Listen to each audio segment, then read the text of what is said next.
I'm Karen Taylor, Program Director of the General Society of Mechanics and Tradesmen of the City of New York. And I'm so pleased to be able to welcome you here to this evening's lecture, which is part of the Labour, Literature and Landmark Lecture Series. We would like to express our thanks to all of you for attending this evening, for your support of the lecture. I would also like to thank the New York Landmarks Conservancy for their support of this lecture. And I would like to particularly express our appreciation to Melissa Nozel of Perkins Eastman for all her help in facilitating tonight's talk. For those of you who might be less familiar with the General Society, a brief introduction. We were founded 236 years ago by 22 skilled craftsmen of New York City, and that was in 1785. Since that time, our nonprofit organization continues to serve and improve the quality of life of the people of the City of New York through our various cultural and educational programs. These include our tuition-free Mechanics Institute, our 200-year-old General Society Library, our John M. Mossman Lock Museum, and of course, our lecture series, which is also getting somewhat close to being 200 years old.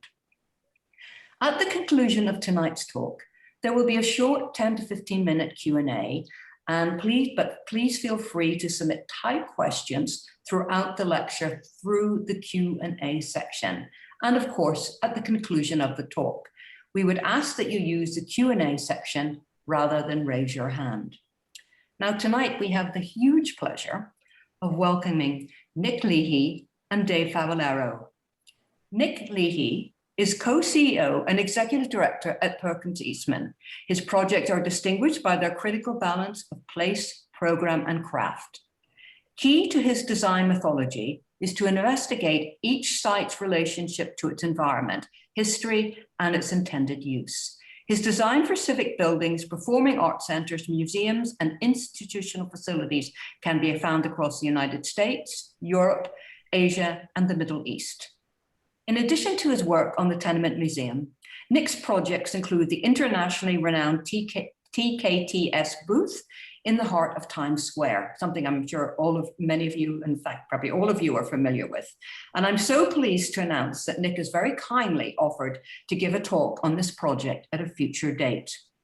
Other work also includes the winning international design competition entry at the Shanghai World Expo Public Events Center, the Museum of Natural History, Spitzer Hall of Human Origins and Butterfly Conservatory, and a particular pet project of Nick's, the Container Globe, a modern interpretation of the famous Globe Theatre in London, designed and constructed entirely from shipping containers, and numerous others. Now I'm very pleased to introduce Dave Favaloro. Dave is the Senior Director of Curatorial Affairs and Hebrew Technical Institute Research Fellow at the Tenement Museum. He is responsible for interpreting the history of tenements at 97 and 103 Orchard Street, with an emphasis on research and exhibit development. He also oversees the museum's preservation, conservation, and collection management programs. He holds a Master of Art in American History and an Advanced Certificate in Public History from the University of Massachusetts Amherst. I am so pleased this evening that we have both Nick and Dave here to talk about the Tenement Museum, the forensic architecture, the making of the Tenement Museum. A very warm welcome to you both. Okay, let me see. Thank you. Thanks. Thank you. Let me share my screen. Okay. It's a pleasure to be here and talking. We put together a kind of whistle tour of what the work that we've been doing for the last 12 years. But Dave's going to kind of give an intro. He was at the start of the Tenement Museum, so he's going to kind of lead us up through the time before we got involved with the project, and then talk a little bit about some of the projects that we've done. So it's going to be a kind of back and forth. So Let's see if I can get the next slide. Hold on. Okay, Dave. So there you go. It's working. That's how you know everything's working. Well, thanks, Nick, and it's a pleasure for me to be here as well. I've been with the Tenement Museum since about 2004, but we'll sort of take you to a period of the museum's history before that, really kind of give you a sense of the institution's genesis, and I think really importantly for the work that Nick and myself will take you through this evening, some of the kind of founding principles, I think, that have long guided that work. So, the Tenement Museum was founded in 1988 by two women, Ruth Abram and Anita Jacobson. Ruth Abram is actually pictured in this slide at the right, standing with, you might have noticed, former Mayor Ed Koch seated just behind her, what generally is known as Founders Day, and really the kind of founding event for the museum.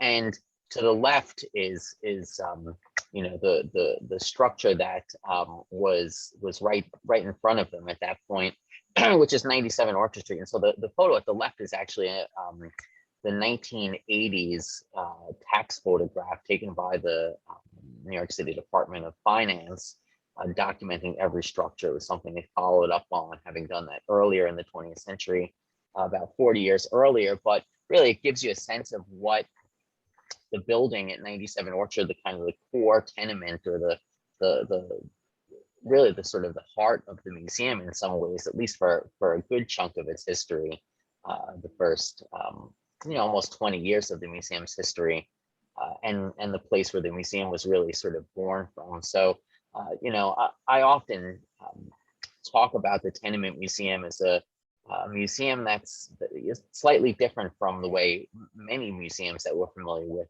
are kind of come into being, right? Most museums we're familiar with, whether they're art or history museums, begin as a collection of things, artifacts, paintings, or as a place, historic building associated with a well-known person, famous for one reason or other, political leader or so forth. But the Tenement Museum really began as an idea, a place where Americans of a variety of different backgrounds could come and engage with the stories of the people who they were descended from, their quote unquote ancestors, and the sort of quintessential New York building for many generations of New Yorkers is of course the tenement. So the founders, Ruth pictured here, and her partner Anita Jacobson, went out in search of a building, and the building that they found is 97 Orchard. Both, as you'll see, because of the extent of historic fabric just left behind there. The building had been effectively condemned in 1935. At least the residential floors, as you can see here, right, the storefront or commercial space remained in use for the duration of the 20th century until the building became a museum, but the residential floors above that were closed off from 1935 until 1988 and beyond. And so that, and in addition, those familiar with the Lower East Side might know that behind Orchard Street to the west is Allen Street, which was widened in 1930, 1931. So in sort of a kind of accident of history, in a sense, 97 Orchard Street has access to the street from both sides, which is important for a public institution that sees visitors. So if you could advance the slide, Nick, please. In the inside, we'll see some photos, but it's a building that's laid out 4 apartments per floor, and the museum, in an interesting way, the sort of founding staff of the museum spent some time really kind of deciding how they would treat the physical historic fabric of the interior. They had in mind, in some ways, that this would be a historic house museum and feature, restored what elsewhere are called period rooms, perhaps. But 4 of those per floor, 5 floors. That's a large number of spaces. How do we think about from the moment going forward? How do we think about how to treat those. And you know, within the first decade of the museum's history, a sort of preservation philosophy was developed in consultation with scholars, with preservationists, with architects, with other folks, you know, expert in, you know, kind of material sciences that are important in historic buildings. And, you know, they sort of arrived at this idea, which we continue to observe today, which is that of the 4 apartments on each floor, 2 apartments are preserved as unrestored, quote unquote, ruins, stabilized in the kind of as found state after having, you know, heavily deteriorated from 1935 forward. So for that 53 plus years until the museum was created in 1988. And then of course, 2 apartments are restored to depict an earlier moment in time between 1863 when the building was built, and as I said, 1935 when the building was effectively condemned and all the residents evicted. And those stories that would be told would be of those of newcomers, right? The majority of folks who have lived in 97 Orchard Street were given the period of its life as a residence were you know, immigrants from Europe. From Italy, from Eastern Europe, large numbers of Jewish immigrants, Irish immigrants, German immigrants, and so on. But really the idea of the museum was that you could come to engage with a story perhaps that was familiar to your own ancestors, and then you know, also engage with what was shared with other communities, other groups that came at that same time, or others. So really the idea throughout in terms of the physical fabric was to maximize the retention of the site's historic character, to minimize the loss of extant historic fabric, to really not only respect, to interpret all of the periods of the site's historic significance.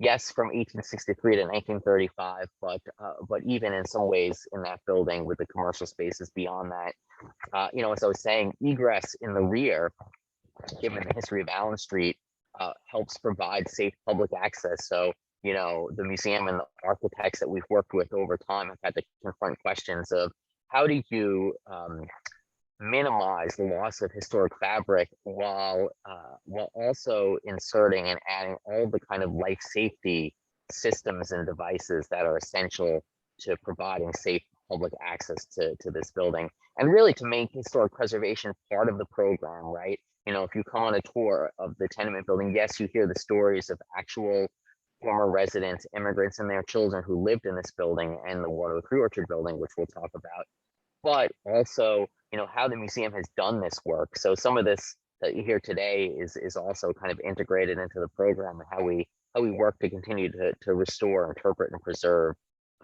the building itself and the physical fabric that's been left behind. The sort of core visitor experience, as you can see here, this is a picture of one of our excuse me, former educators leading a tour. We call them educators, but you might be more familiar with the term docent, right? Because that's how they're often referred to at other museums, particularly historic house museums. But it's all by guided tour with a trained educator who spends you know, a lot of time immersing themselves in the research that we've done. It's extensive research. And a variety of other kinds of training opportunities, including work with scholars. You know, one of the, in my time at the Tenement Museum, I think one of the most interesting things to me, I'm trained as a historian, so it's been an education for me in really historic architecture, and the way in which, you know, a building like 97 Orchard Street really contains all measure of left behind architectural features. What you're seeing here is a wall for quite a bit of the time I've worked at the museum, sort of hidden by, you know, contemporary white painted sheetrock of relatively recent vintage. But this is, as you can see, a sort of fire charred wall of pressed metal, painted this kind of drab green color, and then sort of furred out with 2x4s that the sheetrock was applied to. This here is in the one of the commercial spaces, and has all this sort of layers of historic fabric from a variety of different kinds of business that occupied the shop fronts or storefront spaces in the sort of raised commercial level or raised basement of the building. On the right, the series of photographs are also from that space, which now contains our shop life exhibit, and all of the various sort of layers in there, which really reveal to us, you know, a layered history of alteration and change as the building underwent change, as the neighborhood underwent change, as the residents sort of sought different use for these spaces, right? You can see a fireplace, for example, on the top there, which suggested and confirmed what documentary evidence also suggested about residential space down there in what was also a commercial level. We we know a lot about the history of alteration and decoration at 97 Orchard Street from, you know, extensive paint analysis, so paint archaeology that's been done over successive campaigns as part of study projects, as part of exhibit development projects at the museum. In all of the spaces, we've long worked with Jablonski Building Conservation, well-known architectural conservation firm. So they're the ones who really perform this sort of forensic work. And you know what you can see here, for example, right, is some of the locations that's done on this sort of bottom left corner here is you know, kind of a cross section of one of the paint samples. And you know, the folks who do this work are conservators, external conservators, you know, refer to it almost like tree ring dating, right? You can sort of see some of that. Most interestingly, right, you could see the bubbling there, which is evidence of a fire. So these elements really tell us quite a bit about how you know, how the building it changed over time, things that happen there in the case of fires, different levels of decorative fashion, different paint campaigns, really, you know, offering kind of a window into these spaces. On the right, those two sort of photos there show you what we generally refer to as areas of record. So even though a particular space in the building might be restored to depict, say, a moment in the life of the building's history, the top it's 1897 and the bottom it's 1869, we've left sections or areas of record to represent the kind of as found state, excuse me, as found that is by the museum. We do the same sort of forensic detailed work analysis and so forth with all of the building materials we found. On the bottom right there is Reba Fishman Snyder, who's actually a paper conservator who works by day at the Morgan Library. You know, almost sounds like a superhero, right? Like by day she works at the Morgan Library, but by night she also you know, does work removing, conserving, and analyzing historic wallpapers. And so throughout the building, she's really done that, giving us a sense of the decorative history of the building, how it's changed over time. I think most interestingly at the top, you can see some decorative evidence of decorative border wallpapers in the commercial space, which included a saloon, which included a kosher butcher shop, you know, places that you might not have expected, particularly in the mid to late 19th century, to have seen historic wallpapers. And, you know, I spend a lot of my time thinking about what does it mean to take this, you know, mid 19th century tenement building that was intended to house working class residents, mostly immigrants in this particular case, and in some ways not intended to really still be here, right? And certainly not to, at least pre-pandemic, you know, we were seeing upwards of 300,000 visitors a year. So what does it mean for all of those people to experience this building in the way that we want them to? And so, you know, over time and on a continual basis, we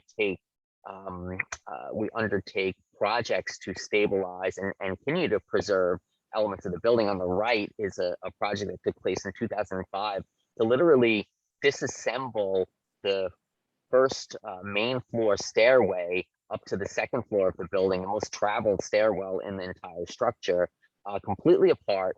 Like take all the nails out from the existing, you know, label all the pieces of the stair, the treads, the risers, so forth, and then reinforce them as he's doing here on the interior, and then put them back exactly as they were, right? You know, I often joke if if you come back after one of these projects is done and everything looks the same and you don't know that anyone was there, we've really succeeded. On the right is one of the staff of Jablonski Building Conservation, really reinforcing some of the historic plaster ceilings, right? Thousands of people walking through a wood frame, sort of masonry exterior wall building moves quite a bit, right? And so, we've taken a lot of efforts to stabilize all parts of the building, including the historic plaster, in the way that they're here. What she's doing here actually is rekeying some of the plaster using a synthetic product with the historic lath exposed there, the floor open. So an ongoing process, right? Here's a room where a lot of that work has taken place, and you would not know that anything has happened here. This looks essentially the same. This unrestored or ruined apartment on the second floor of the building looks essentially the same as it did when the museum first entered. We've made it safe, we've stabilized it, etc. But the sort of aesthetic feel, the look and the feel of the space, is the same. And I think these spaces for me are really important to the interpretive approach of the museum, right? Because the historic fabric here, the paint, the wallpaper, all of the various layers are visible, and those for me are sort of an important metaphor, indicative of the layers of human history that are present in the building, that we work to sort of peel back and reveal on our tours. All of, as I mentioned earlier, all of the restored apartments are restored to a specific moment in time. Most of the work pictured here is on the fourth floor of the building and is specific to the Moore family apartment. It's an Irish family who lived at 97 Orchard Street in 1869. So, the work is really, builds on all of that research and analysis and study of the historic building materials, combined with really deep research, both about these specific individuals. We do a lot of what you might think of as family history or genealogical research, and then really a lot of contextual research, working with scholars and who are, as expert as can be in these particular fields. And then we work to actually populate the space physically and in terms of stories. As an example, on the bottom there is one of the museum's longtime consultants, Kevin Groves, who's a sort of historic restoration carpenter, actually replastering the walls. He likes to joke that he used the horsehair from his daughter's horses that she keeps upstate. And then on the top is Pamela Keach, our historic furnishings curator, also a consultant, who works with us to acquire, both research, acquire, and then install all of the important sort of furnishing and object elements. This is a very different museum in the sense that a lot of these historic objects and pieces of furniture are purchased to really recreate a sort of a moment in time in the life of a family, and they serve as vehicles for storytelling, and really are kind of the important last piece after all that sort of architectural work is done, to in a sense kind of bring a family back home to 97 Orchard Street. So thanks, Dave. That gives you sort of a background into the museum. We got involved around 2006. Lee Salzman, architects that were really involved early on, and we really couldn't. We sort of continued on what they did without their sort of work. The foundation they put together was great, so we kind of worked from there. We got involved originally because Ruth Abraham felt like the museum had got to a point where they needed to sort of think about what's next. So we started by doing a kind of a master plan that looked at like where they could expand, what could they do, and they were a little bit limited in the 97 Orchard was shut down in 1935, so they could only really start to tell the stories of immigration to New York up to 1935, and obviously it just didn't stop in 1935. So they're interested in how do they expand that story. They had various sort of properties around. They had a great store, and by the way, this is a plug. I think it's probably the best bookstore on New York history there is. So when you get a chance, go and visit it. But they needed a location for the store, the visitors center, something that was more prominent. They found a lot of people were would get down to get down to the Tenement Museum, stand outside, and then say, "Where's the Tenement Museum?" So part of their challenge was, how do we get more prominent? The image up on front is, when we started getting into this project, it was, obviously the history that the group had, and building it from 1988 to when we got involved. We needed to get up to speed, and we needed to understand. So this is an image of Orchard Street around the 1860s, and then 2006 when we got involved. It's interesting to me as an architect, just the history of New York City, but also architecturally about the importance of the tenement. 97 is really at the sort of start of the tenement building, and 103, which we're going to show you, is sort of almost at the peak before, the 1900s, the 1901 law, which started to sort of affect kind of the economic system that was really leading these sort of individual projects. When we got involved, you can see this is 97, and you can see the upper floors were still sealed. The museum had done a great job. They restored the storefront. They got the second and third floor opened up, but 4 and 5 were still sealed. So that they were interested in obviously expanding that. So we kind of did an overall master plan, and we said, well, 97 really is the heart. That's the historic part of it. They had offices in 91, and they had some tenants in there. And then we sort of were all pointed towards 103 Orchard.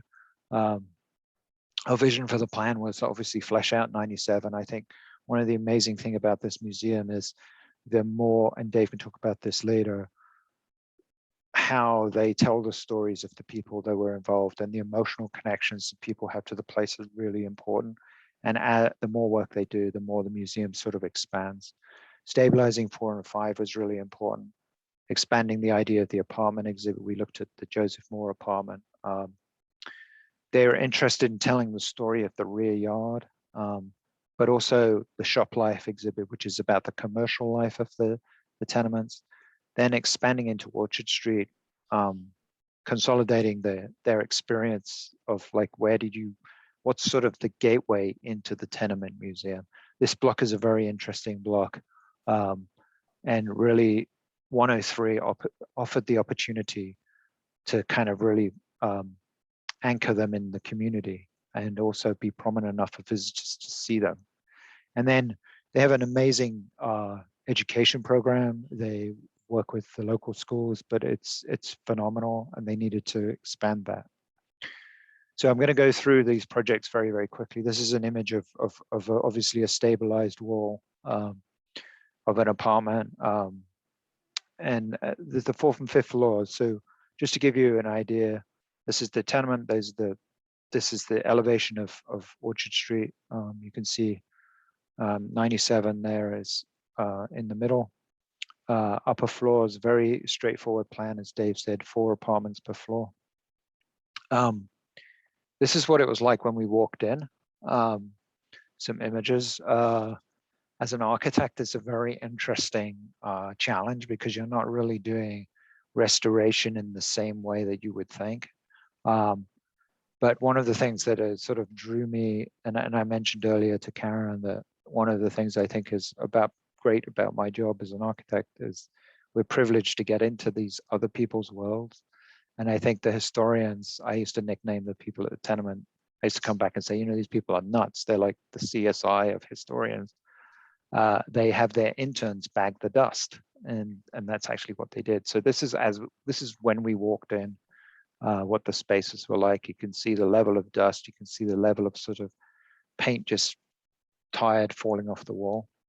Some more images. A very sort of interesting, spooky kind of space. Once they've sifted through the dust, they find these artifacts. These are artifacts that they found, and they use these to sort of research and tell the stories. And it's it's been a great eye-opener to watch them do that, but also sort of expand when you're looking at buildings now, walking around the cities, and you see little things, and then you sort of wonder what those stories are. So this is the stuff that they found through the 4th and 5th floor. And then this is, you know, when the project's kind of finished. Obviously, a lot of people involved, Jablonski, making sure the plaster doesn't fall off the ceiling. And there's a certain level of curation, I would say, and like what can stay and what can't stay. You can see that the glass in the windows between the two apartments is still the existing glass. We didn't replace anything in that. But you have to make sure that the sash isn't going to all of a sudden just drop down when visitors walk through.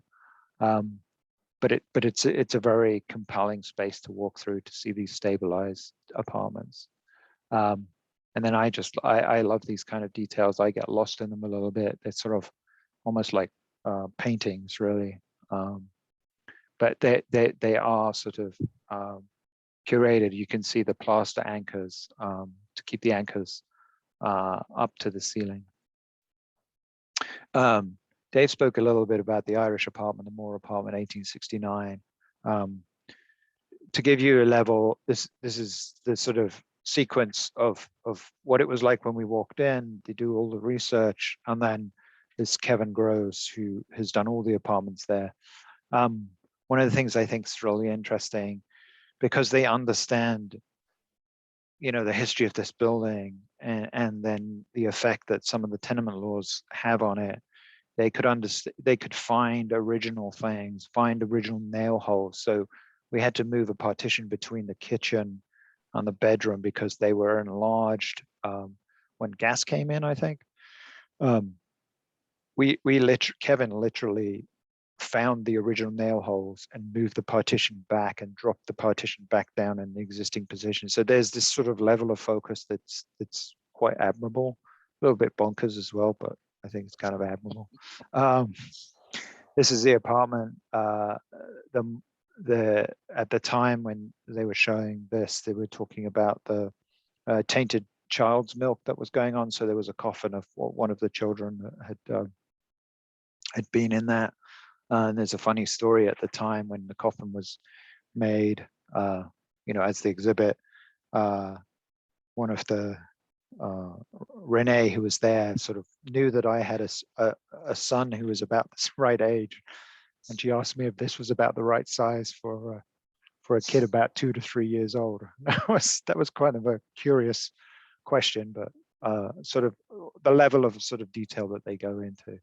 Again, the before and after, once the museum's been in there, and then working very closely with Kevin, but also the sort of fitting out by Kamala Keach is important. And this becomes part of the tour.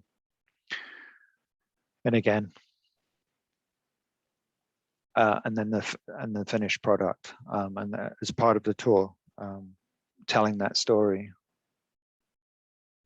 The rear yards, you know, obviously the tenements, and certainly when 97 was put together, had originally had no running water in the building. I had no bathrooms, so privies were in the backyard. They wanted to, and sort of the rear yards of the tenements became kind of a part of the social life. They wanted to explain a little bit of that.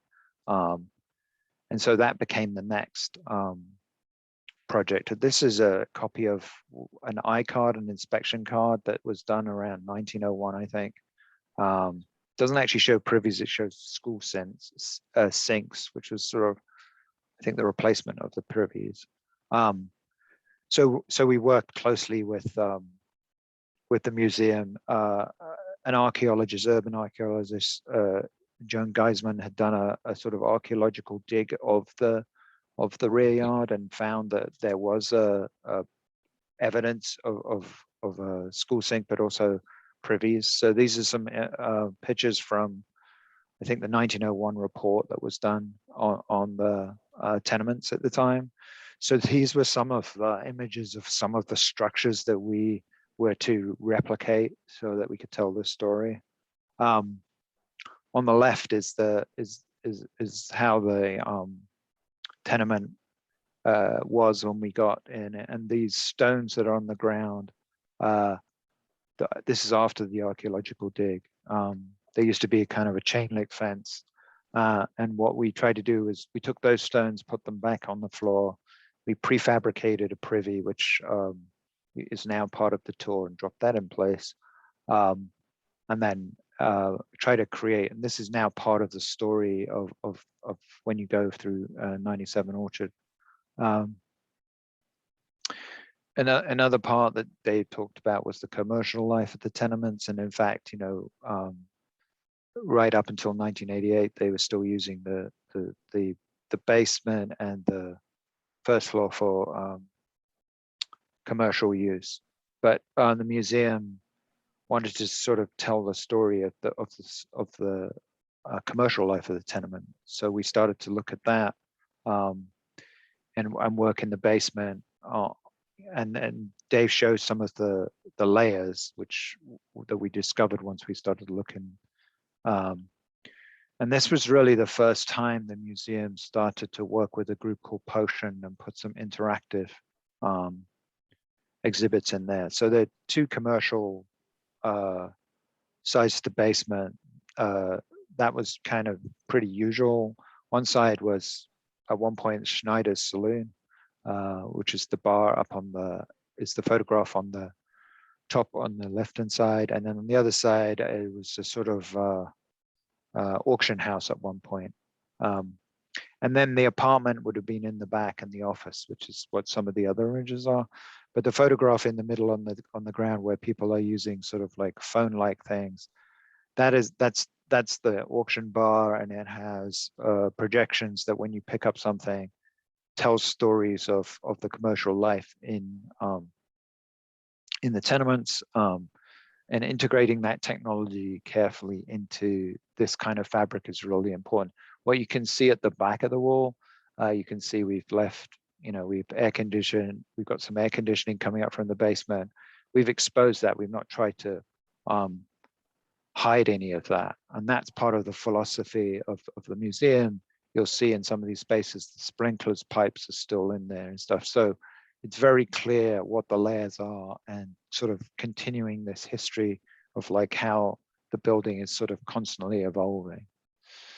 103 Orchard was purchased around 2005, I guess, maybe no, 2007. It's further down the food chain of tenements, I would say, in terms of architecture. I mean, 97, 1863, it was very, very simple Italianate, very, very simple facade.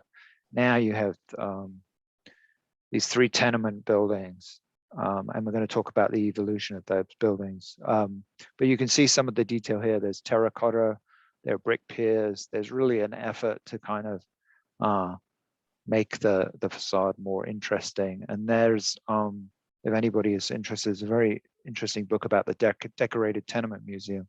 It talks about kind of the architectural progression of these buildings.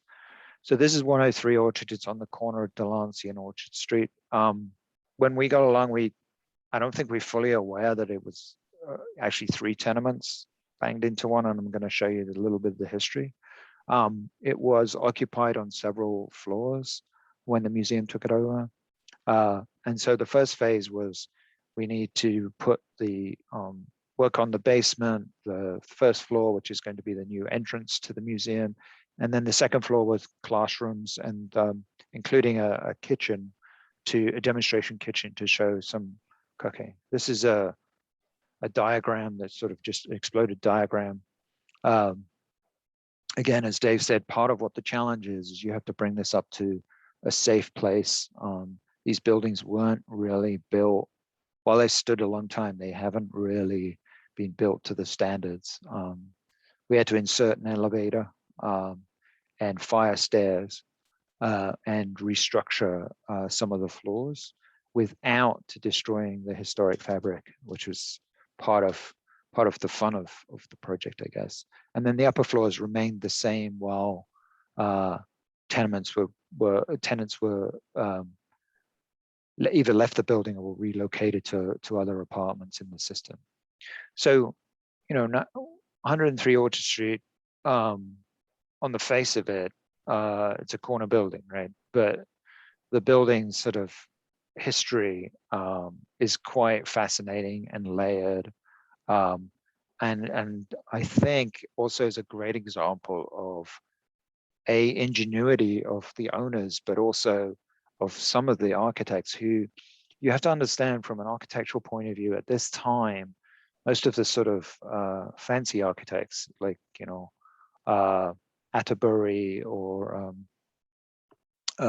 Ernest Flagg had a very different opinion of this kind of work. They had a very sort of sanitized version of how people should live. They didn't really like this decorated approach to architecture. And a lot of these architects that were working on this were actually coming over as immigrants themselves and opening up their offices. So anyway, looking at this building, you kind of have to go back, and what's fascinating about working with the museum is because they had this historic this sort of focus, you can really dig in and figure out. So this is the tax photo of 1983 of that building. Obviously in not a great shape, blimpy, parish lounge, and then fashion below. But if we go back further, in 1940, the last tax photo, again, a picture of the building, but you can see some storefronts. So several people, entrance and stuff. If you go back even further, what we found, and really the museum put this together, was that the building was actually quite different and reconfigured. And that building, you'll see the little cupola on the top would have been on the corner of Delancey and Orchard Street. And then there was quite a facade. But, how did the changes happen? So going back again, this is working with the resources of the museum, obviously. So originally, Michael Fay and William Stackcombe commissioned two architects, Rentz and Langen, who were probably German. And I've read somewhere that they had opened their office in 1888. So this was one of their first commissions. They commissioned 3 mid-block tenement buildings, which is sort of what this diagram shows. So they sat in the middle of the block, and they were what are generally known as old lord tenements. They're the dumbbell tenements, so they have light shafts in them. They're kind of thin in the middle, thick out at the side. But these were mid-block, and then they widened Delancey Street for the approach to the bridge, and that instantly made these mid-block tenements a corner block situation, and probably exposed the north elevation of the light shaft. And so the owners at that point hired, whoops, have I got this right?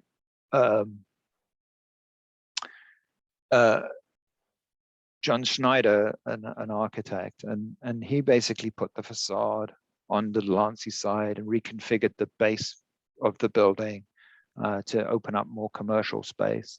And if you go back and look at the photos and what we found when we were working on the building, you could see that facade was actually stitched back in. I'll show you some details, a little bit more detail so you understand that, but quite ingenious in how he did that, because he had to fill in the light shaft to do it. John Marcus had made his money in the garment industry, and then later on he decides, okay, I'm not happy with that. I'm going to open a bank, but I need a bank headquarters. So he hires another architect. I hope he paid his last one, but called Samuel Sass.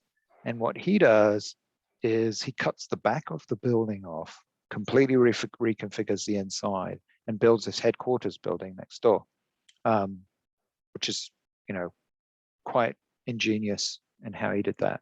And then, of course, as Dave mentioned, Allen Street was widened in the 1930s, and we're left with the condition that we know today, which is that, like, these two buildings, they're actually like Siamese twins. When we got into construction, we found they were actually connected in different ways. I'll show you a little bit detail of that, but that's the condition of where we are. And this just shows you the transformation of the block at the different periods. Just to, you know, quickly on the tenement, the old law tenement, you know, tenements had a kind of history.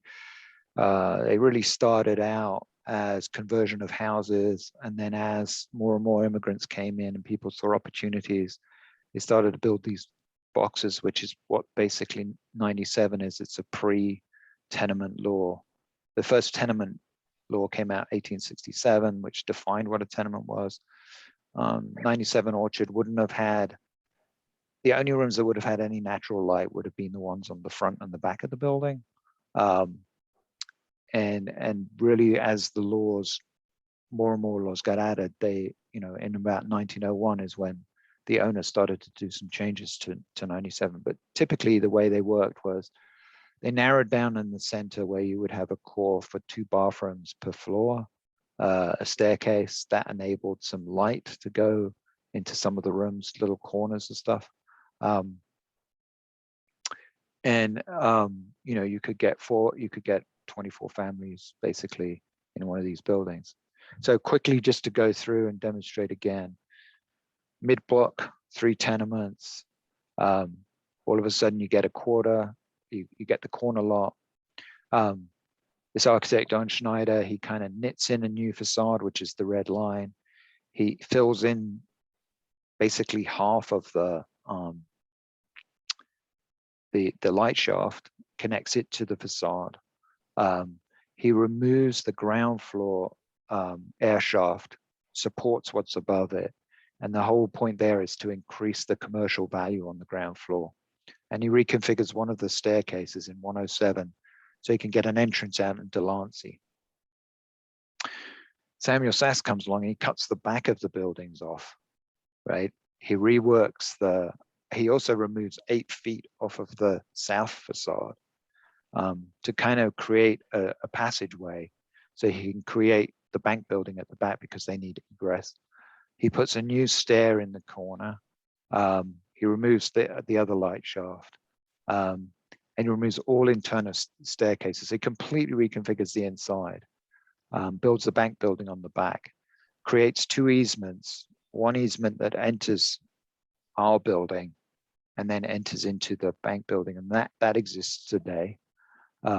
And the other easement is for their fire escape to come out through our building, which is also there today. So these are kind of complex buildings. And upstairs, the way this works is that the light shafts are maintained and there are apartments on each level. But the building on the right is 8 feet narrower than the other 2 tenements.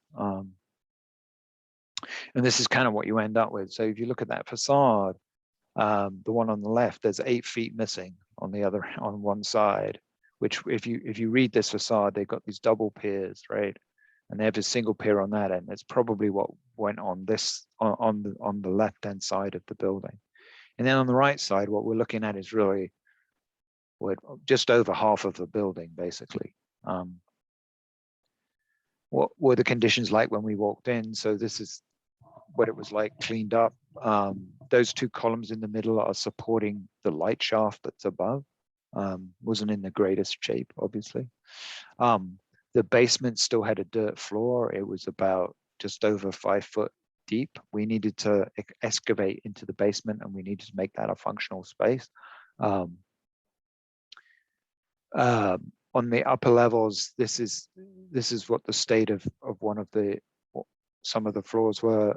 You can see one of the original windows in the light shaft, and you can see this is an original window because of the thin mutton, but it's the 2 above 2. The other thing that's interesting about this is each one of the floors didn't quite match, so there's actually a little step up between here, which is kind of an interesting challenge for us. Again, some of the plaster was ripped off, and the linings of the windows. So these windows had shutters that folded into the lining and would have had millwork around the base of them. And one of the other beautiful, interesting surprises about this building was that when we first surveyed it, didn't kind of add up. There was one space that we went around the building and we thought we had the plans, we looked at the plans, we couldn't figure it out. But we ran into this secret room, and it was really Bob, who is the really the super for the museum, discovered by looking across the light shaft that there must be a room back there. So he kind of went down the corridor, moved a bookcase, tapped the wall, and found a secret room which was stuffed with stolen product, which is probably a leftover from the 70s and 80s of the Lower East Side. So that was an interesting experience. That was hidden behind a kind of false board over a doorway. So we had to clean that out. Just give you some images of the structure and the construction. So this is in construction. One of the things we found, remember we had to do this while people were still living above. One of the things that we found was that while they had kind of cleverly reconfigured this whole building, we found that none of the structure actually was connected. It was all just sitting there for gravity. The other thing, often when they built these buildings, they were very economical, so they reused material. Sometimes it wasn't the greatest brick. Sometimes they would build walls and stuff in there, whatever they had to hand. But what we found was literally the apartments above were just sitting on these cast iron columns with no mechanical connection. So we had to kind of design a frame that went in there. We used a concrete floor to kind of connect everything up. You're looking down into the basement there. You're looking at sort of the rubble that's there. When we finished it up, this is what the spaces look like. On the right-hand side is the visitor center, which has flexible furniture. They have lectures there. It's on the corner. We elected to do a very open facade, so it's very clear. We exposed the cast iron columns, made sure that you could see what the existing stuff was there. If there was brick, we cleaned that wall up, smartened up the openings. And then you can see evidence of like this handkerchief store that used to be there. That's the original sign, and they made a new entrance. So that was the Sadie Samuelson Visitor Center. So that was the first phase. And this is a sort of before and after image. So it became a much more bright, open building. And then a couple of years later, they said, okay, we now have to flip this, and we have to, we want to expand up into the upper floors, but you have to do that while your museum is still open. This is an image of the staircase that Samuel Sass put in, which we had to reconfigure. But so we were looking at the upper floors while maintaining the museum operational on the lower floors, which gave us all sorts of challenges. And basically, we had to extend the elevator up through an air shaft, extend the fire stair, reconfigure the stair in the corner to be a fire stair, but also replicate some sort of experience, because the museum had decided on the third floor in the middle apartment, they were going to showcase an exhibit, which Dave will talk about. And so we had to retain as much of that historic fabric. So we had to kind of work around that to get that done. Replace and fix the facade. One of the things that I didn't mention, the facade was unreinforced brick and was peeling away from the wall. So we had to kind of pin that back. Here's just a 3D model of kind of what we did on each floor. So on the ground floor, we made a new entrance on the right-hand side, staff entrance, because we were moving offices into 4 and 5 on the top floors. Third floor was going to be exhibit, which is an exhibit now, which is under one roof. Second floor were classrooms and demonstration kitchen. And then the first floor had to be maintained as visitor center. Just a very quick look. On the first floor on the left-hand side, we had to kind of create a new entrance for the staff. And then right in the middle, you can see the 2 air shafts. So one of the air shafts we used for the elevator and also the services. that went up and down. We had to look at the infrastructure. And then we had to flip the staircase in the corner, enable that to work. And then on the fourth and fifth floor, we opened those up and connected them so that the museum officers could move there. One of the things that's interesting, obviously, is museums have a different infrastructure than they did back in, when this building was built. So we had to kind of, I think this boiler was from like 1948. We had to refigure that and rework the basement. I think one of the things I read recently, which is really interesting, is that, in New York City, plumbers used to take a kind of exam in around the 1880s, maybe a bit later, but architects didn't take a professional exam until 1915. And I think that's interesting because it shows you the sort of interested in sanitation and health that was in housing at the time. But thinking about the plumbing and infrastructure, the Tenement Acts in 1967 was, one toilet per 20 tenants. Fire escapes, which changed a little bit. 1879, there were ventilation and light, so air shafts, and the dumbbell design sort of was a result of a competition at that time. And then 1901 was like making sure running water and gas in every apartment, window in every room. 1901 is sort of the act that transformed in a way. I don't know, Dave, this is my opinion, but it was really around that time that like tenements changed completely. We had to air condition this space. We had to make sure we had find pathways. So this is a 3D that just shows you kind of how we wove mechanical ductwork and sprinklers and tried to avoid on the third floor this space here, because that was what we were retaining for the story for the next exhibit. I'll just show you some quick pictures of the structure, progression of the construction. Everything we touched kind of fell to pieces. One of the images on the right is of one of the air shaft walls that basically you could, once we removed some of the roofing, that was kind of holding up the brickwork, and the mortar had kind of got to the point where you could basically push the brick out with your fingers. So we had to kind of redo that. This is not the finished product. This is demolition. And believe it or not, we try to be a bit more careful about what you could take out and what you couldn't. But some people working in demolition have difficulty, as we say, coloring between the lines. But just to give you the level, what we found was a lot of these apartments and the construction over the years, they just kind of put a box within a box, like a Russian doll system. And so when you remove drywall in one apartment, you'd find like there's layers and layers of stuff, and you get back to the original plaster of the wall. But this just shows you some of the demolition.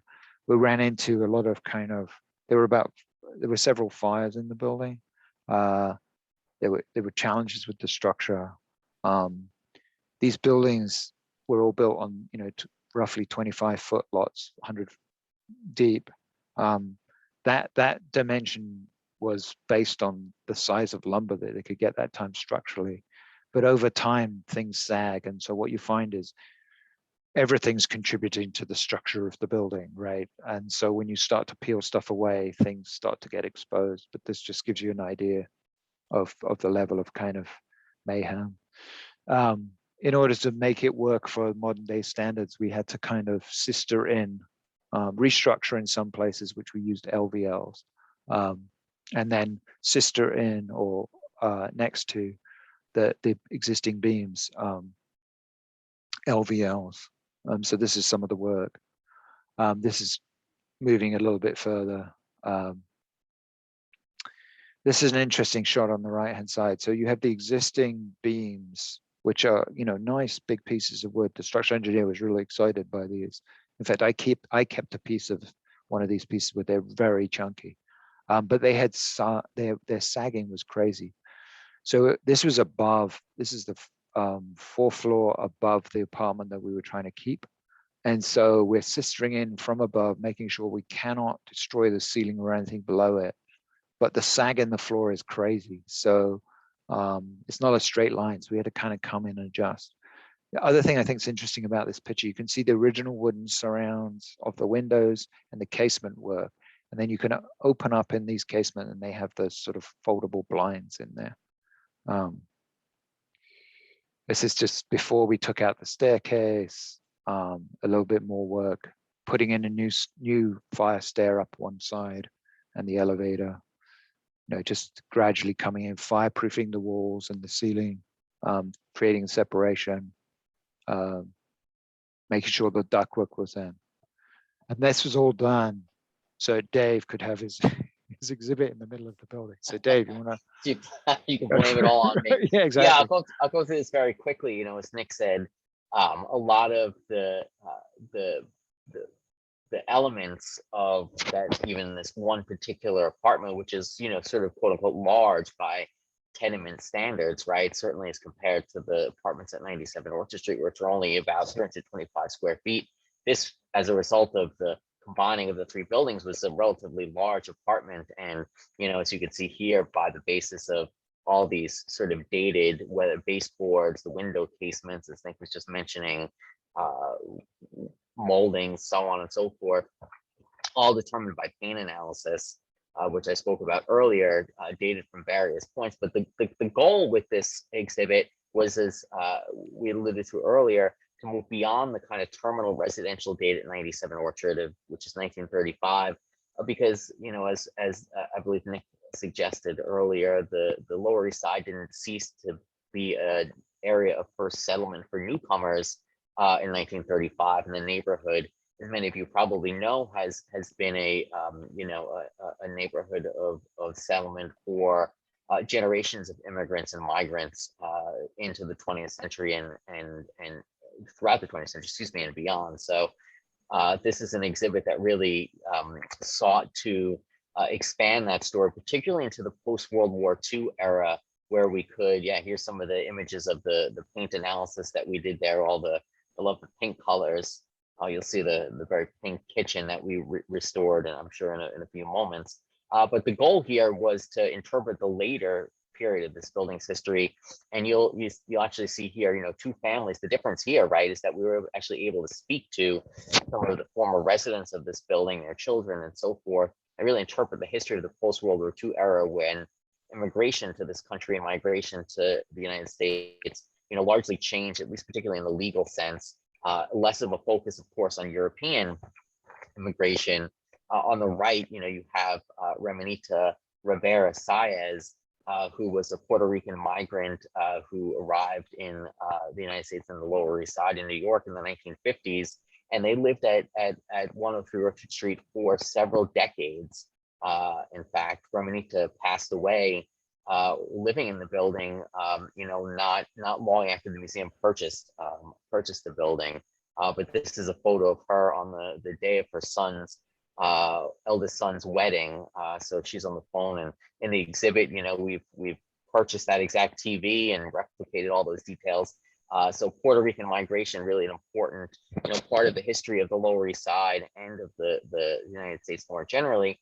And on the left there is Allison Wong, who's one of the members of the Wong family, Chinese immigrants who arrived on the Lower East Side from Hong Kong in the mid 1960s, after immigration laws were really sort of liberalized, if you will, in 1965. And she and her sisters and her mother, lived in that building for many, many years.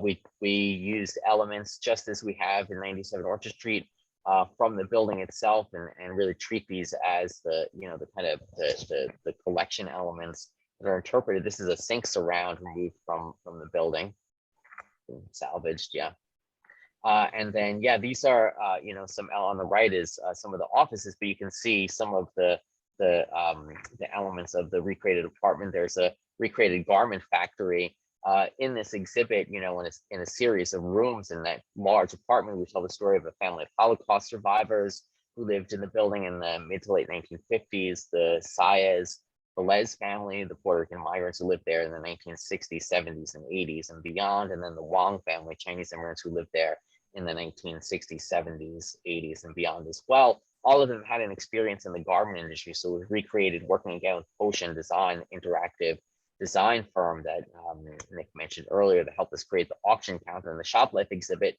helped us create an interactive kind of garment factory. You can see some kids there working in these kind of interactive sewing machines where you get to use them to sort of key up videos with variety of different garment workers, particularly Chinese immigrant garment workers who were active in the industry and in the union in particular in the in the 1980s.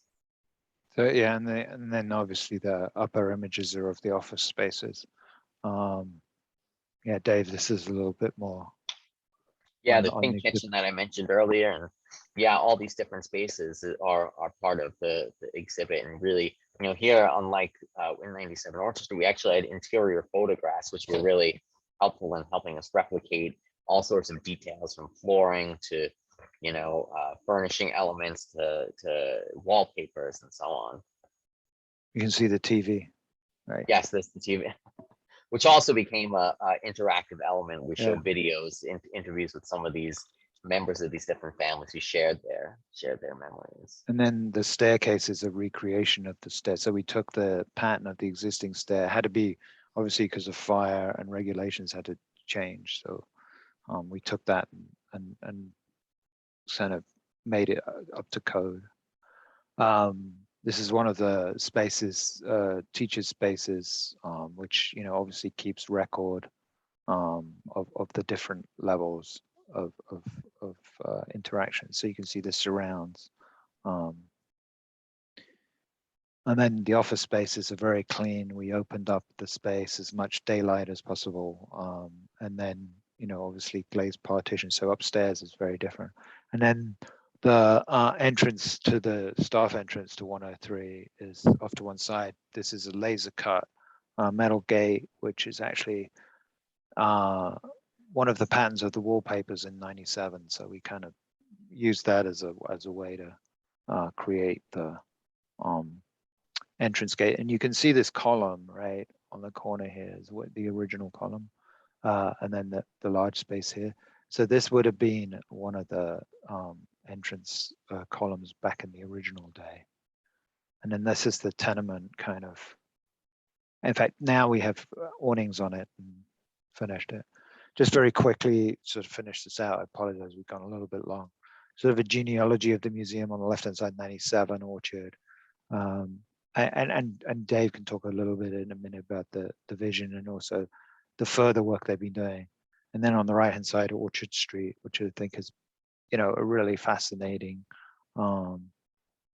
Certainly, I learned a tremendous amount from just working with the museum, but also just it's given me a kind of new lens to look at the city. So, Dave, you want to talk a bit about the museum moving forward? Yeah, I mean, I think, yeah, absolutely. So, for us right now, our mission and vision remains the same. And like many cultural institutions, many institutions throughout the city, where we're working to rebuild after the year and a half of the pandemic. So visitors are coming back, but that hasn't stopped us from continuing a variety of projects to both reinvest in the structures themselves and to build out the interpretation. So, one thing we're working on now is I like to think, I wonder if any other museum undergoes as much construction as we do. I'm not quite sure, because we're planning another large construction project at 97 Orchard, which will, among other things, bring in some measure of climate control and, I think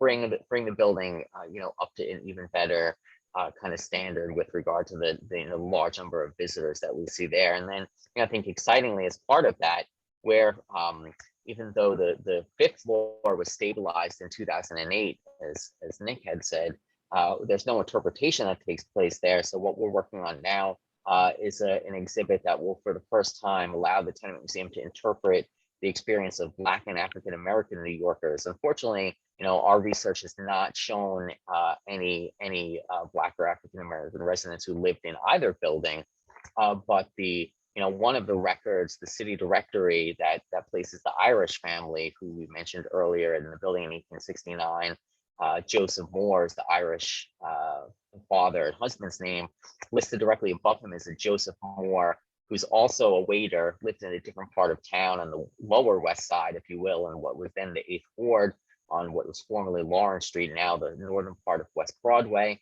But he was, the only thing that made him different in the directory was that he was listed as quote unquote colored. So, this is an exhibit that will use the space at 97 Orchard Street to interpret and recreate a space from a wholly different building in order to, we think, tell this really important story about, the experiences of Black and African American New Yorkers and the important, role that race has played in shaping, the lives of different generations of Americans. So I just wanted to end, I'm a kind of fan of Will Eisner, a graphic novelist, and I like this quote. Obviously, he did a tremendous amount of drawings about the tenements, and there was, at one point, 2/3 of the population in New York lived in tenements, right? So obviously very important. But this idea that buildings have a soul and these structures are barnacled by laughter and stained by the tears are more than lifeless edifices. It cannot be said that having been part of life, they did not absorb the radiation of human interaction. And to me, that speaks everything about what the work of looking at this building. And then finally, I just wanted to sort of, as I said, I feel privileged. I've led some of the teams on this, but Perkins Eastman, big part of what we did is built on the work of other people, but these are the people that were involved, a lot of people back involved. But that's pretty much it. Sorry we went over, Karen. It was worth every second. That was so terrific. Dave and Nick, I want to thank you so much. That was just like it was absolutely fascinating. And we're the ones who feel bad asking you to compress so much history into an hour. And I think just that, you really, the Tenement Museum, it's a reflection of New York City, and it captures the soul and spirit of the city. And we're so grateful to have the Tenement Museum. And it's been just fascinating to find out how it has expanded as a museum, and the input of Nick and his fellow architects. I mean, it's just a really an extraordinary and outstanding place. So I want to thank you both so very much. And Victoria, do you want to say anything before I take some questions? Yeah, I have to use the word stunned. It was so incredibly wonderful. What a journey you took us on. And it's something that Nick said about being privileged to get into other people's spaces.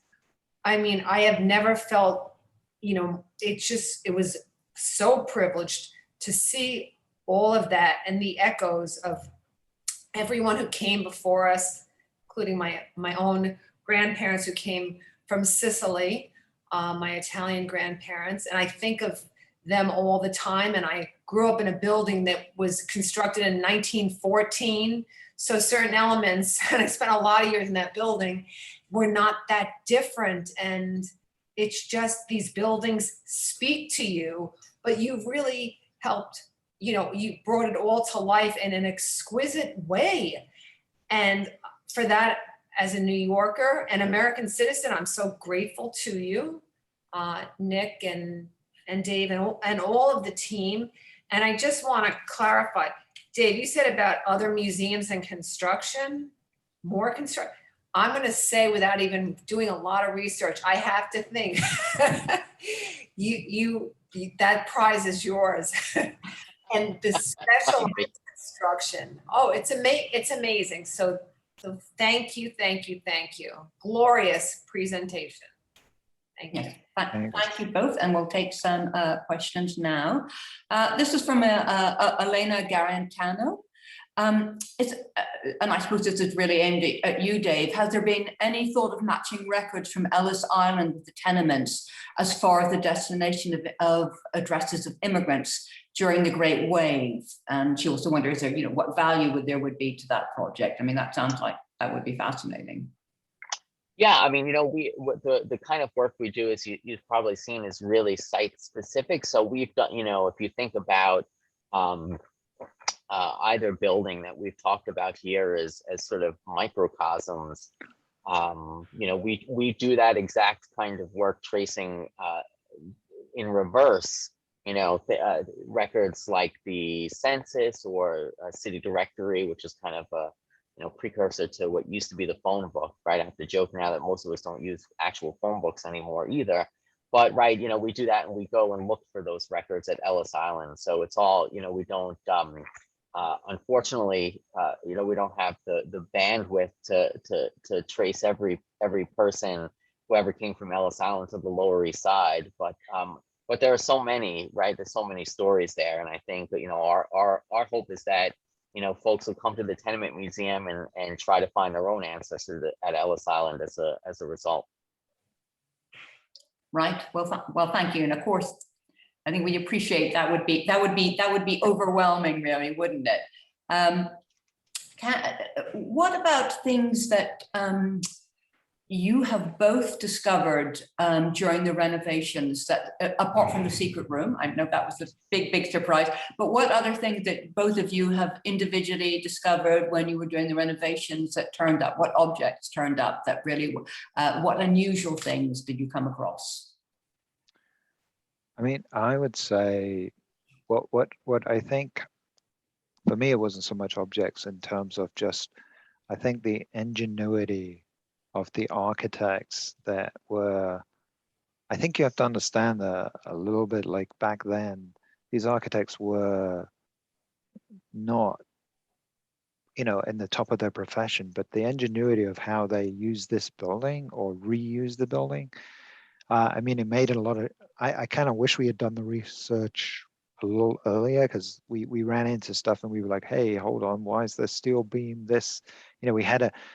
We approached something in a certain way by looking at it, but things aren't always that way. And so what I appreciate was finding, really uncovering, sort of doing the detective work and having the museum do the detective work. So we say, aha, that makes sense. That's why that beam is these buildings are just clever. So I really appreciate the ingenuity that they had, because to cut the back of a building off and then kind of restructure something, move it, that takes guts, and I will say, when we were working, obviously the bank engineer would come in and we'd walk around the structure and stuff, and he was like, I'm a structural engineer and I'm worried this building's going to fall down. And I can't imagine what it was like doing it back then, so that's what I appreciate about it. And Dave, obviously you've been part of the Tenement Museum for a large number of years, but what was discovered, revealed, that really took you by surprise? Yeah, I'll often get asked which is my favorite object in the museum's collection, and so many of them have been kind of discovered through the processes that we've talked about this evening. So, one of my favorites, or my favorite, if I do have to choose one, was discovered in that 2008 project on the 4th and 5th floors, and it's a can of Durkee brand curry powder. And that which is so interesting, right? Like, what immediately raised the question, like what is a building in this thing dated apparently from the 1920s or the 1930s, when the building was home mostly to Italian or East European Jewish immigrants. This is like quintessential yellow curry powder. Like, what were they doing? So I had an intern who was a graduate student at the Bard Graduate Center for Decorative Arts, and she did a bunch of research on a variety of items, including this. And apparently there was a curry craze in the 1930s, and so it spoke to me in a way that immigrants, in this case from Europe, even though yes, we picture them maintaining their own traditions, right? They are participating in mass consumer culture trends, and that's part of the process of quote unquote becoming American. Right. Well, who knew? Good for them in the 1930s. This was from Charles Whitman. Why were the upper floors of 97 sealed from 1935 onward? Was it because it was structurally unsafe? you want me to take that one? Yeah, why don't you take one? You could jump in. You know, it's an interesting story of the sort of extension of some of the building laws, the tenement house laws that Nick spoke about. And so, you know, by the 1920s, they are no longer called tenement house laws. They're called multiple dwellings acts, right? Because, you know, tenements have a particular connotation, even though they were defined in a way that would speak to any kind of quote unquote apartment building in legal terms. So, you know, the Multiple Dwellings Act in 1929 was passed, and it required a variety of things. It was postponed enforcement until the middle of the 1930s because of the Great Depression. But in 1935, the owner of 97 Orchard Street would have had to comply with a variety of things, including the replacement of the entire interior staircase, which is made out of wood. All the wood elements in the halls, the shared hallways, like the wood wainscoting, would have to be removed and replaced with a stair that looked much more like the one we showed from the 103 Orchard building. Steel, you know, marble, fireproof. The idea was to fireproof, right, the building, but, you know, largely because of restrictive immigration laws from the mid 1920s, and, you know, some general mobility of folks who had settled in the neighborhood in the preceding decades.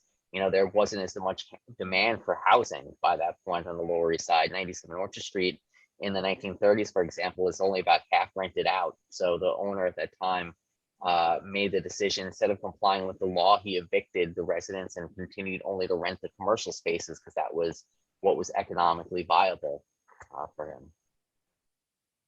Right. Thank you for explaining that. We had a question about the elevator access, and clearly 103 has an elevator. Did the other two buildings have elevators?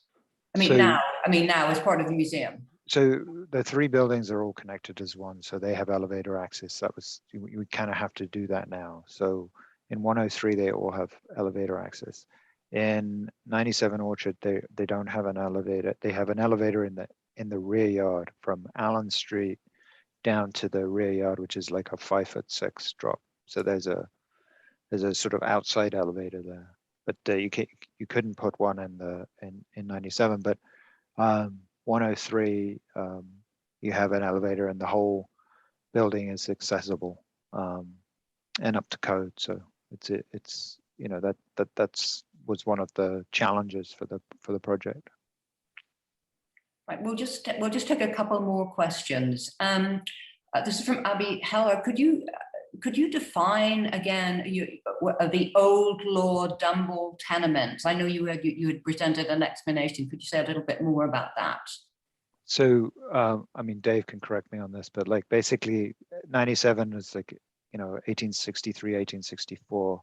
The first Tenement Act was when tenements were actually defined as tenements was 1867, right? So 97 was like a pre-law tenement, and there was a lot of pressure on obviously, because immigration at that time, the boom was like phenomenal. I think in 20 years, New York doubled its immigration.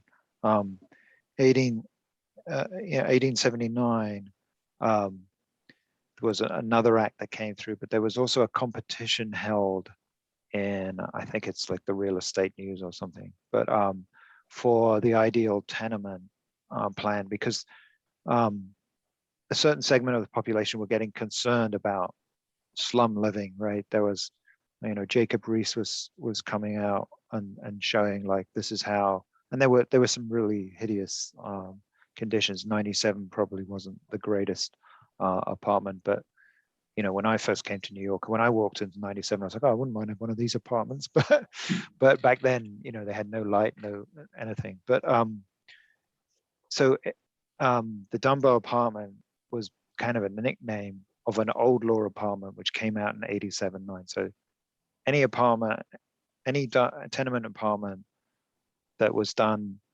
from 1879 is called the old law tenement and is known as a Dumbo tenement. And then 1901 was the next act, Tenement Act, which came from a lot of pressure from a study that was done. and that's a new law tenement, right? So the old law and then the new law.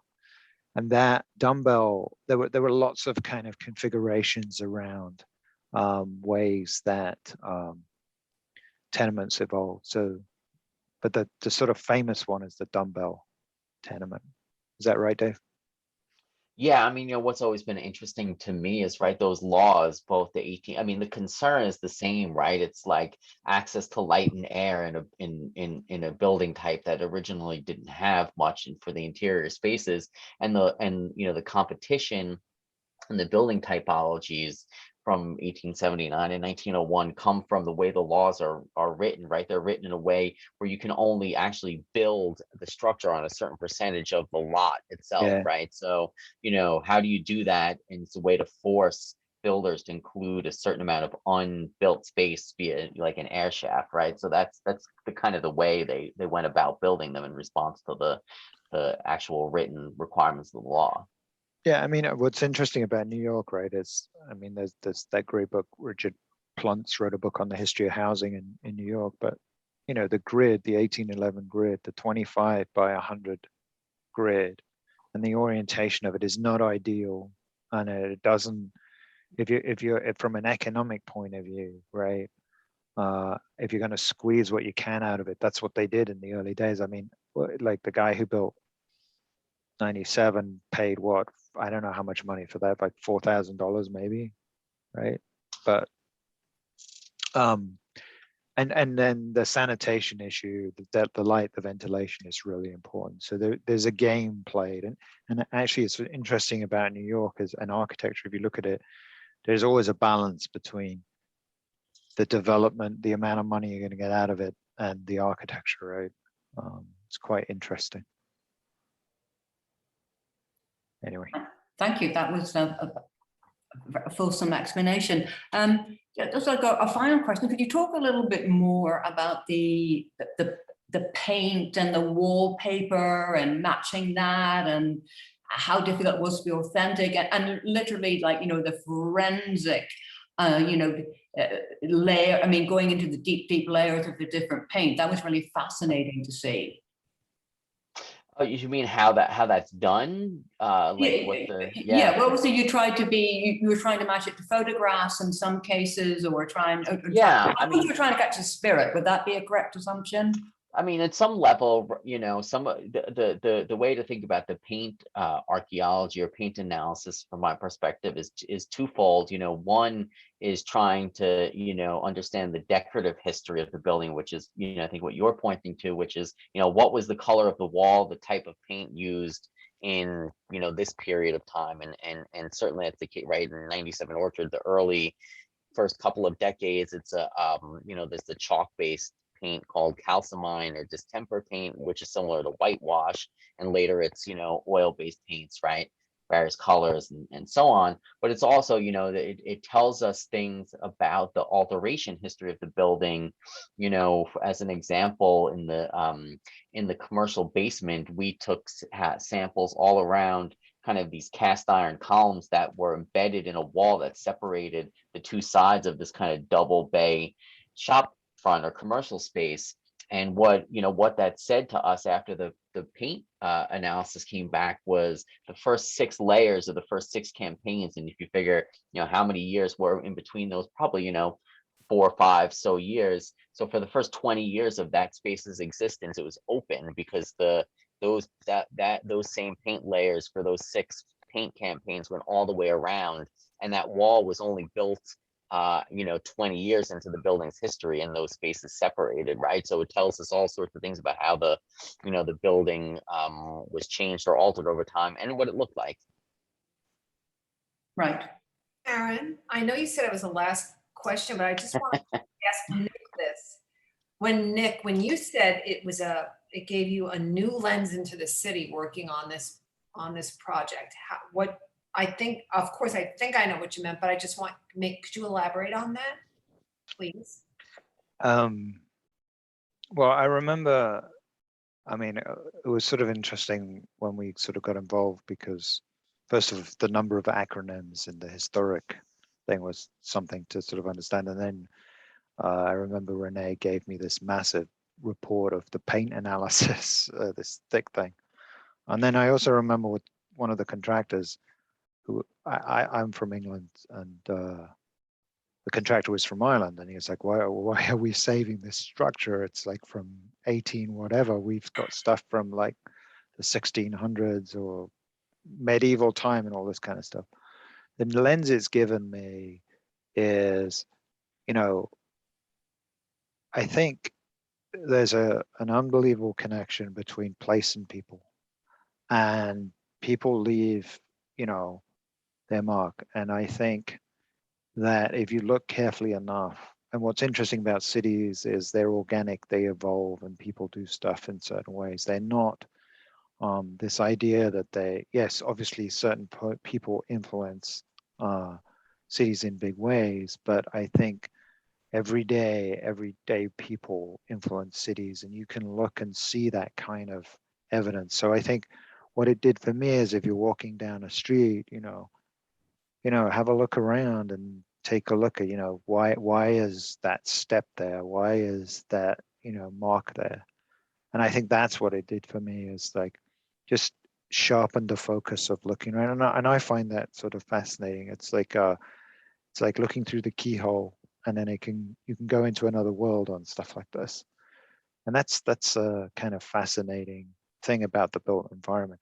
I think, you know, when you erase something, that's the other thing that's like phenomenal. But when and I've built new buildings and stuff from the ground up. I enjoy all kinds of architecture, but I like ones that have got sort of over time, like the Will Eisner, the barnacles of all this history. I think is like fascinating. And I think few people really, it's not they don't appreciate it, it's they're missing it, like, you know, especially now in this age. I think the haptic, you know, the touch, the feel, the artifact is something we really, really need more than ever. There's amazing stuff about the technological age and everything, the Instagram moment, but there is something very important, very human about that. And I think that's what it brought to me, is that kind of level of touch. So Thank you. that's my personal thing anyway. Well, I think you have conveyed that in your enthusiasm and insights on the expansion and renovation of the Tenement Museum, as have you, Dave. And it really was, to use a word that one of you used earlier, you really provided like a gateway into the past. And that, of course, is what the Tenement Museum continues to be, and is such a vital part of New York's history. And we are so delighted that it could be there. So, so in conclusion, I just want to thank Dave Favaloro so much for speaking from his perspective, the Tenement Museum. And I want to thank Nick Leahy for the, this fascinating, in-depth forensic architectural leap into the Tenement Museum. And I mean, like I said, there was so much that you had, and we're so sorry that you had to compress it, but it delivered a wonderful flavor of what the Tenement Museum is about and what the renovation of the Tenement Museum consists of. So thank you both so very much. Thank you. Thank you. Thanks for having us. To the audience, thank you very much for being here this evening. Victoria, do you want to say a final word? Oh, I just, as I sit here again with this glorious lecture, and I think back, and this is a building that's 1890 construction. We're an organization that was founded 236 years ago, and I live my life thinking about collective contributions of where we are, where we've come from, and it's never really far from my mind. Or working on projects here, I feel these walls speak to you, the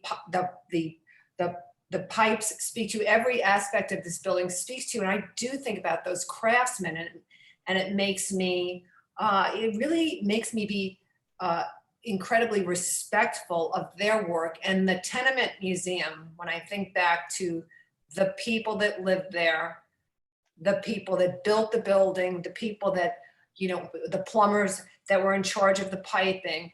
Life is truly collective contributions, and those people existed, and these places existed so we could move forward. So I look back with complete reverence on what exists. And so thank you for really bringing it all to life. I can't thank you enough. Thank you. Very important project. Thank you. Thank you. Thanks. Vital. And I'm just going to mention our next lecture, which is on July 20th, which really dovetails quite nicely with our talk tonight. Ordinary People, Extraordinary Lives, a pictorial history of working people in New York City with Rachel Bernstein. Again, great thanks to our speakers. Also thanks again to Melissa and Angelo behind the scenes. And we look forward to seeing you in July. And thank you so much for joining on this rather warm night.